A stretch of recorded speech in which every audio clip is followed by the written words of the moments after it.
I'm going to show you how I use FaceTune in this movie. FaceTune is an app I love. I have it on all my mobile devices. I'm showing it right now on an iPad mini. And although the name implies that it's used for faces, it can be used for a lot more than that. So let me just show you some of the ways that I use FaceTune. I'm going to launch the app. In the upper left-hand corner, I'm going to click that little camera, and it gives me the option to go out and open a photo. I could also open the last photo I was using. I could go in here and view some tutorials and so forth. So I'm just going to go out here and grab a photo. Now, as I said, it can be used for faces, but it can be used for other things as well. This is a photo I took in Ireland, and you can see there's this wonderful statue, but on the left there's a lot of scaffolding that's kind of distracting. So a couple ways that I could handle that. One would be to try to defocus it. So you can see all of my tools across the bottom, and there's one called defocus. So I'm going to pinch and zoom to come in here a little bit closer, and with the defocus I have the option of changing the size of my brush and changing the strength. So I'm just going to go in here and show you that I can go in and just paint in here and I can defocus this. So again, I'm pinching and zooming and just using my finger or stylus to go in here and just kind of defocus this a little bit. And I'm just going to show you, this may not be the perfect effect for this photo, but let's take a look. So I can go in here and do the other side as well to try to match it up. And again, I would do a much neater job if I wasn't showing this in a demo, but you get the idea. But you can go in there and kind of blur out things in the background that you don't want to take away from the main subject of the photo. So I can do something like that if I wanted to. So that's called defocusing. Other things that I can do, and by the way, I hit the X to undo it, or I could have hit the check mark to accept it.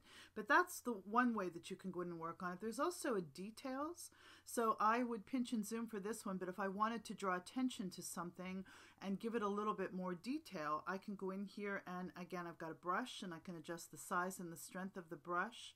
I can go in here and add some detail. Now this photo is a little bit more low res, but you can see that I'm going in here and really emphasizing detail on the statue just by running my finger over it. And again, I have the choice of strength and size of my brush. So if that's too much for you, you can cut it back a little bit. And you can see the red X at the top to undo and the blue check mark to accept it. So I'm going to go out here and grab another photo, one that actually has a face in it.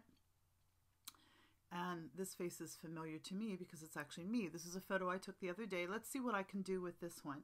So first of all, there's a, I'm not showing my teeth, but if I were, there's a little whitening button. You can just rub over the teeth to whiten them. There's a smoother. So if I want to go in here and smooth out maybe some areas of my face, and I'm going to pinch and zoom and come in a little bit closer so that I can just smooth out some areas without doing it too drastically. So by pinching and zooming, you can really get in and do some fine detail on it. Maybe I'm going to go ahead and accept that. Maybe I want to slim the face a little bit. I can do that as well. So there's a little reshape tool over here. I'm going to grab the reshape tool. And again, pinching and zooming helps a lot with this one. I'm just going to go in here and grab a corner, and I can just go in here and kind of smooth my face in a little bit, maybe even slim my nose if I wanted to. Pinch and zoom out to see it a little bit better. So that's one thing that I can do. I can use the reshape, and again, to make that work well, you want to pinch and zoom. Otherwise, you're going to be dramatically changing your photo, and you may not want to do it quite that much. I'm going to go ahead and accept that. Other things that I can do in here, I have a patch tool. So if there was something I wanted to cover up, let me go ahead and save this photo. And let me go out and open another one and show you some other things that I can do, specifically using the patch tool. Oops, not that one, Sally. Wrong photo. Let's pull this one in. So I'm seeing right now in this photo that there's a little dot on his jeans. I might want to cover that up, or there might be something else that I want to cover up, maybe a blemish or something like that. For that, there's this awesome patch tool. So I'm going to choose the patch tool, and I'm going to pinch and zoom to come in here, get the patch, and I can never remember which is which here, but I can control, this one is the source, and it looks like this one's the destination. I always have to play with it to get it just right. So very much like the clone stamp would be in Photoshop, you use the one that as the source to pick up what you want to copy, and then the destination goes over where you want to paste it. So you can see just in one step I was able to cover up that white spot. I can pinch and zoom to make my brush bigger or smaller. In this case I don't really need it to be very big, and I'm just going to click that check mark to apply it, and that big white spot is gone on his jeans. So here I can show you the whitening. I'm just going to grab the whitening and go in here and just whiten her teeth a little bit. Okay. And that one looks pretty good. If I wanted to accept that and then go in and try some of the filters, I have some filters here that I can use. So I can try some of these different cool effects with these different filters. Oh, I don't like that one at all. And apply some, some really cool effects. I like that one. I think that looks really good.